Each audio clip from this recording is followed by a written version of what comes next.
Hai semuanya, perkenalkan nama saya Karen Adinda Fiona Patasik dengan NIM 2110110500071 dan rekan saya Krisna Wicaksono dengan NIM 2110110500073. Pada video kali ini kami akan membahas tata nama dan sifat fisika kimia dari eter.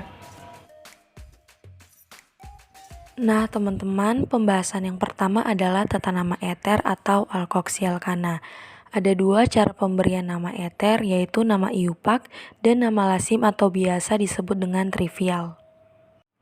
Nah, kita mulai dari tata nama alkoksialkana menurut aturan IUPAC. Untuk tata nama alkoksialkana ini, teman-teman harus tahu dahulu gugus fungsinya apa, yaitu ROR. R ini bisa sama, bisa beda. Gugus alkoksi itu yang nanti bersama dengan O, kemudian R yang satu ini adalah induknya, yaitu alkana. Jadi nanti namanya adalah alkoksialkana. Kemudian syaratnya alkoksi itu jumlah atom C-nya sedikit dan yang banyak itu induknya, yaitu alkana. Setelah kita tahu bentuknya seperti ini, maka langkah berikutnya adalah penomorannya harus dekat dengan gugus alkoksinya. Dalam pemberian nama gugus alkoksi, akhiran ana berubah jadi oksi. Misalkan, metana berubah jadi metoksi, etana berubah jadi etoksi, dan propana berubah jadi propoksi, dan seterusnya. Kita masuk pada contoh soal. Misalnya terdapat soal seperti ini. Yang kita lakukan adalah menentukan mana yang alkoksi dan mana yang alkana. Seperti yang sudah dijelaskan tadi, bahwa alkoksi merupakan jumlah atom C yang lebih sedikit dibandingkan alkana. Teman-teman bisa lihat, pada sebelah kiri jumlah atomnya adalah 3, dan pada sebelah kanan jumlah atomnya adalah 4. Jadi yang alkoksi yaitu di sebelah kiri. Karena jumlah atomnya ada 3, maka namanya menjadi propoksi. Selanjutnya menentukan penomoran. Nah, penomoran ini harus dekat dengan gugus alkoksinya. Seperti berikut ini.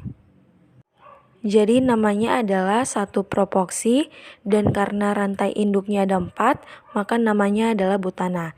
Jadi satu propoksi butana. Selanjutnya tata nama eter yaitu trivial atau umum. Kembali lagi ke rumusnya tadi, ROR, di mana R ini adalah alkil dan yang O ini adalah gugus eter. Berarti rumusnya nanti adalah alkil-alkil eter. Berikutnya kita masuk pada contoh soal. Misalkan kalian mendapatkan soal seperti ini, maka kedua ini merupakan alkilnya dan yang di sebelah kanan itu etil dan di sebelah kiri itu propil. Jadi namanya etil propil eter. Kenapa sih penamaannya etil diluan? Karena melihat dari abjad yang terdahulu, yaitu E lebih dahulu daripada P. Nah, gimana sih kalau alkilnya sama? Seperti contoh berikut ini. Pada kiri dan kanan terdapat alkil yang sama, yaitu etil. Apakah boleh penamaannya ditulis etil-etil eter? Jawabannya tidak boleh. Karena harus menambahkan awalan di sebelum etil. Jadi penamaannya adalah dietil eter. Baik, kita masuk ke materi yang kedua, yaitu sifat fisika dan kimia dari senyawa eter. Nah, sifat fisika dari senyawa organik eter terdiri dari dua. Yang pertama adalah titik didih. Nah, dapat kita lihat pada contoh di sebelah kanan. Pada contoh senyawa yang pertama memiliki dua rantai C dan diberi nama dimetil eter dan memiliki titik didih minus 23 derajat. Nah, pada contoh yang kedua memiliki 3 rantai C dan diberi nama metil etil eter dan memiliki titik didih yang lebih tinggi dari contoh sebelumnya, yaitu 11 derajat. Nah, pada contoh yang terakhir memiliki 4 rantai C dan diberi nama dietil eter dan memiliki titik didih yang paling tinggi dari ketiga contoh yang ada, yaitu 34,5 derajat. Nah, dapat kita ketahui semakin panjang rantai C-nya, akan semakin besar pula titik didih dari senyawa eter. Dan kita masuk ke sifat fisika yang kedua dari senyawa eter, yaitu kelarutan. Eter tidak dapat membentuk ikatan hidrogen antar molekul-molekulnya, karena tidak ada hidrogen yang terikat pada oksigen.